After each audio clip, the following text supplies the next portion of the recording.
Assalamualaikum warahmatullahi wabarakatuh. Perkenalkan, nama saya Aldriska Frizia. Pada video ini saya akan menjelaskan hasil dari UTS Enterprise Research Planning. Untuk soal yang pertama, jelaskan yang dimaksud dengan one input multiproses dalam penerapan IRP dan berikan contohnya di suatu rumah sakit. One input multiproses adalah hanya melakukan satu kali input data pada satu proses, dan data yang diinputkan tersebut akan digunakan pada proses selanjutnya, sehingga tidak perlu lagi melakukan penginputan pada setiap prosesnya dan menghindari adanya redundansi. Contohnya pada rumah sakit yaitu penginputan data riwayat hidup suatu pasien hanya dilakukan satu kali penginputan saja dan akan terus bisa dipakai selama sistemnya sama. Kemudian, soal yang kedua, jelaskan manfaat implementasi IRP pada suatu perusahaan dan berikan contoh pada perusahaan yang telah menerapkan IRP.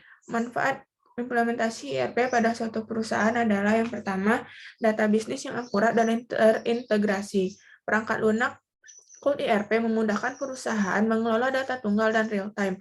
Perubahan data di suatu bagian akan memengaruhi pencatatan di bagian terkait lainnya.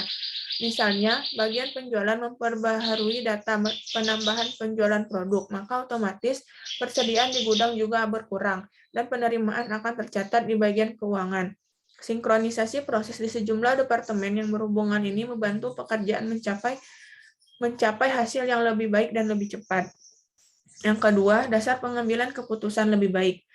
Data yang akurat dan real-time merupakan dasar pengambilan keputusan yang cepat dan akurat. Selain itu, IRP juga memungkinkan perencanaan lebih baik dengan fitur alat simulasi untuk membantu manajemen dalam mengelola sumber daya organisasi dari SDM, alat produksi, hingga bahan baku. Data yang akurat dan lengkap membantu perusahaan merencanakan, menganggarkan, dan mengomunikasikan kondisi operasional organisasi kepada pihak berkepentingan, seperti pemegang saham. Kemudian yang ketiga, lebih efisien dan produktif. IRP membuat proses bisnis perusahaan lebih cepat, lebih mudah, dan lebih efisien. Perusahaan dapat menghemat biaya operasional yang tidak perlu, menghilangkan duplikasi data, dan menekan biaya proses bisnis. Selain biaya, sistem informasi terpadu ini juga menyingkat waktu sehingga karyawan lebih produktif. IRP meningkatkan produktivitas dan kepuasan karyawan. Selain itu, tugas kasar dan manual dihilangkan, sehingga memungkinkan karyawan mengalokasikan waktu mereka untuk pekerjaan yang lebih bermakna. Yang keempat, mengembangkan etos kerja dan standarisasi sistem. IRP memungkinkan perusahaan menjalankan proses yang terstruktur dan membangun standarisasi operasional baku. Otomatisasi sistem yang efektif akan mendorong etos kerja karyawan, mengurangi kecurangan, dan meningkatkan daya saing perusahaan. IRP memungkinkan kolaborasi antar departemen dan memberikan akses cepat ke informasi yang dibutuhkan untuk klien, vendor, dan mitra bisnis. Sistem ini berkontribusi pada peningkatan respon terhadap pelanggan dan memberikan kepuasan kepada mereka. Contoh perusahaan yang menerapkan IRP ialah PT Timah Tbk. Soal selanjutnya, jelaskan 2 langkah awal yang harus ditentukan dari 4 langkah utama mengelola MRP.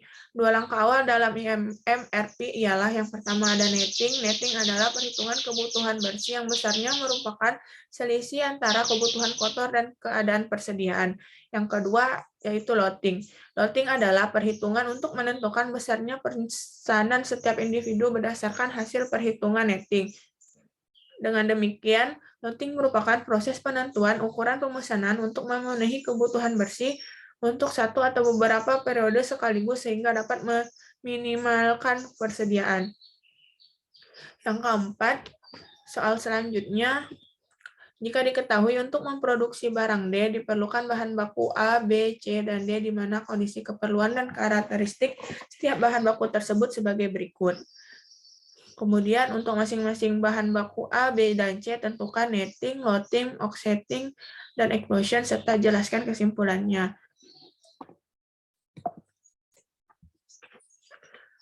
Untuk yang pertama, kondisi bahan baku D untuk menentukan netting, setting, dan explosion. Setelah dilakukan perhitungan, didapatkan jumlah kebutuhan bersih untuk bahan baku D adalah 98 unit. Untuk offsetting bahan baku D akan dipesan sebulan sebelum bahan baku tersebut diperlukan, seperti tabel di atas. Yaitu jika bulan 4 ini memerlukan 12 unit, maka akan dipesan pada bulan ketiga. Dan bulan kelima membutuhkan 28 unit, maka akan dipesan pada bulan keempat. Begitu pun seterusnya. Yaitu ini mengikuti dengan lead time-nya. Kemudian, kondisi bahan baku 2B untuk menentukan netting, offsetting, dan explosion. Setelah dilakukan perhitungan, didapatkan jumlah kebutuhan bersih untuk bahan baku B adalah 158 unit.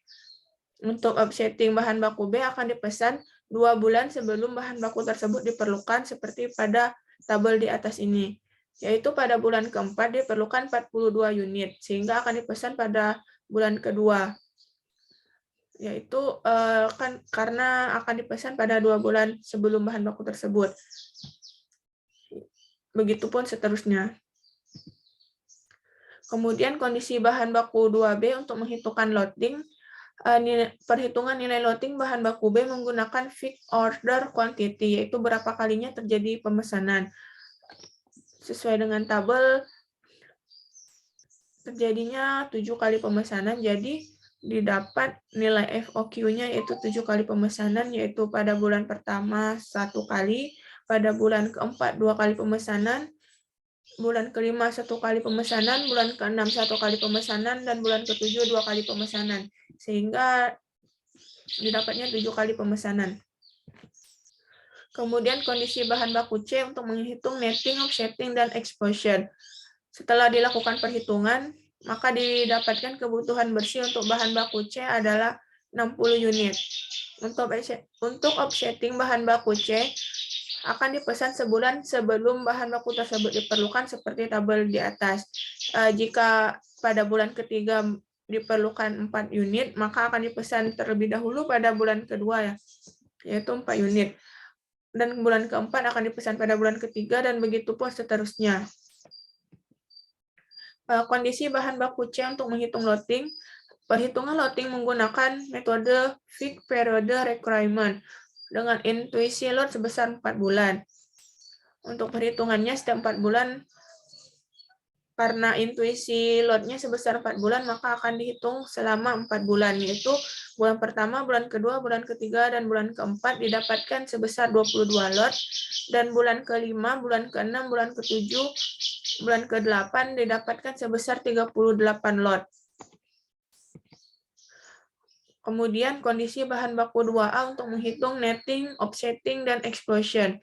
Setelah dilakukan perhitungan, jumlah kebutuhan bersih untuk bahan baku A adalah 63 unit. Untuk offsetting bahan baku A akan dipesan sebulan sebelum bahan baku tersebut diperlukan seperti tabel di atas.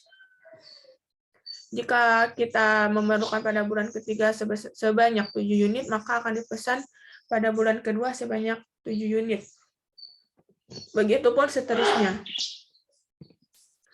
Untuk kondisi bahan baku 2A, menghitung loading menggunakan metode EOQ, yaitu dengan rumus sebagai berikut. Jika diketahui rata-rata kebutuhan bulanan sebanyak 450 unit, biaya pemesanan sebesar 2.000 per unit, biaya penyimpanan sebesar 2.500 per unit per periode, didapatkan ukuran lotnya sebesar 27. Kemudian dimasukkan ke tabel, dan sebagai berikut. Untuk biaya pemesanannya sebanyak 3 kali pemesanan, yaitu jadi 3 dikali 2.000, jadi 6.000. Untuk biaya penyimpanannya didapatkan dari jumlah persediaan selama ini. Jadi didapatkan 162. Kemudian dikalikan dengan 2.500 sehingga mendapatkan hasil 405.000. Jadi total biayanya 6.000 ditambah dengan 405.000 menghasilkan Rp411.000. Demikianlah penjelasan dari UTS saya. Akhir kata saya ucapkan wassalamualaikum warahmatullahi wabarakatuh.